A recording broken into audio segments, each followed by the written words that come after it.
So now that the IDFix tool has identified some issues for us, we're going to go in and remediate those.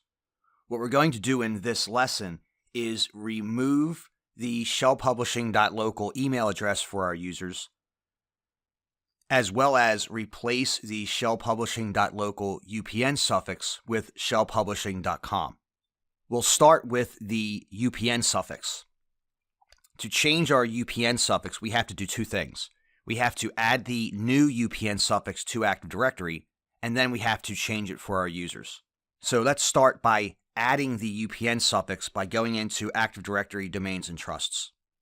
Once I have Active Directory Domains and Trusts launched, what I can do is right-click on the top level here for my forest, and then go to Properties. In this box here, we can add an alternative UPN suffix. So we'll add our shellpublishing.com UPN suffix.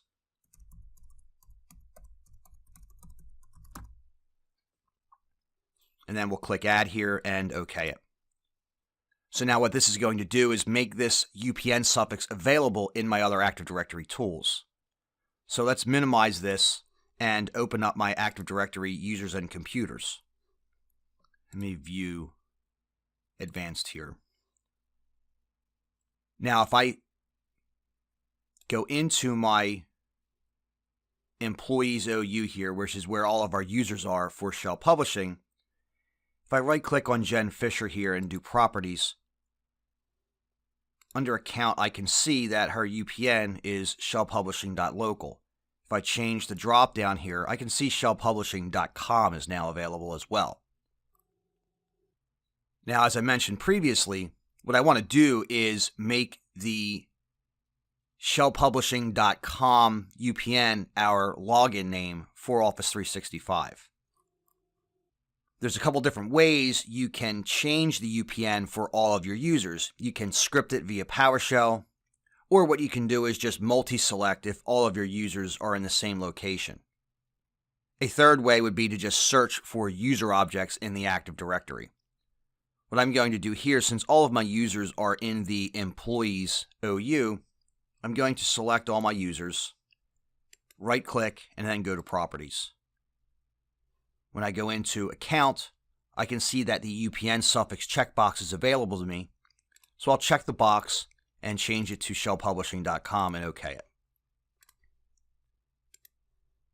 And as you can see here, we now have shellpublishing.com as our user login name.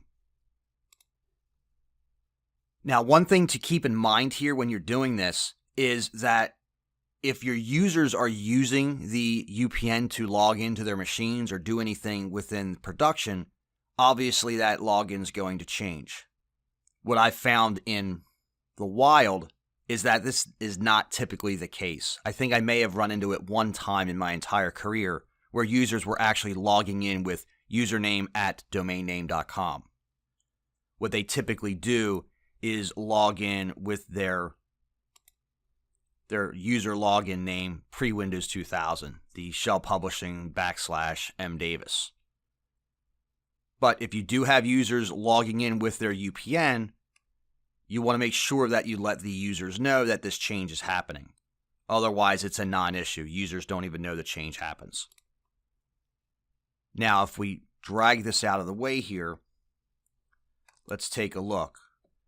We have user principal names not only for users, but also for some of our other resources here. So if we go into our shared mailboxes, we can see we also have a shared mailbox 1. And if we go into account, we can see it's .local. So we'll change it to be consistent. The same thing goes for any conference rooms we have. So now that we have our UPN suffix changed for the users that will be syncing into Office 365, let's address the shellpublishing.local email address. To make this change, what we're going to do is go into the Exchange Admin Center. Now, before we make this change, we need to figure out where that address is coming from. So if we go into mail flow here and then in email address policies, we can see that the default policy is actually stamping two different addresses on our users. The default shellpublishing.local and our shellpublishing.com email domain. Now, in a properly configured Exchange org, you won't have this .local email address being stamped. But what I found is that in most cases, whoever set up Exchange typically never bothers to pull this out. And because it's never used, it's basically no harm, no foul, so it kind of lives through the years. What we're going to do is modify this address policy in Exchange to remove this. So we'll edit our policy here and select our email address format. And we can see here shellpublishing.local is here, but our reply to address is our correct shellpublishing.com.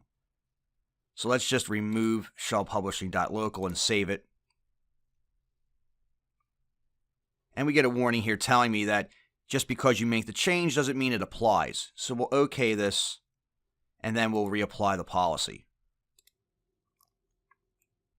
Now, if we bounce over to our Recipients tab and open Jen Fisher, if we go to email address here, we can see that Jen Fisher at shellpublishing.local is still here. That's because all these policies do is stamp them with the addresses. It doesn't remove them. So what I'm going to do here is remove this address and save it. And I'll do this for the rest of my users here. Now what I'll do is I'll pull down a PowerShell script that you can use to automate this process. So you can download that and use that instead.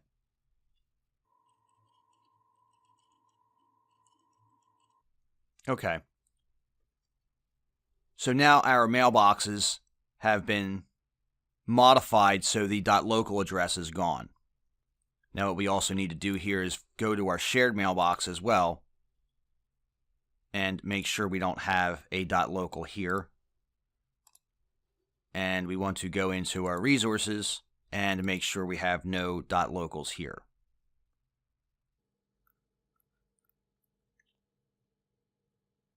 Now if we switch back over to our IDFix, we can do a requery here. And of course, IDFix causes me a headache, so we'll quit it and let's relaunch it here. And we'll requery. So now you can see all of the messages that we saw earlier, most of them are gone. However, we do see a few that are remaining. We have the shell admin account, which is the default admin account in our domain, as well as some migration accounts. If we want to be consistent, we can change these attributes for these accounts as well. However, since we're not migrating these to Office 365, we're essentially not going to sync them over. We're not worried about it because we're not going to log into Office 365 with these accounts. For this exercise, I'm going to leave these alone. It's not important that we change them, but it's your call in your environment how you want to proceed. So now that we've addressed any outstanding IDFix issues that relate to our migration to Office 365, we can call it a wrap here. So I'll see you over in the next lecture.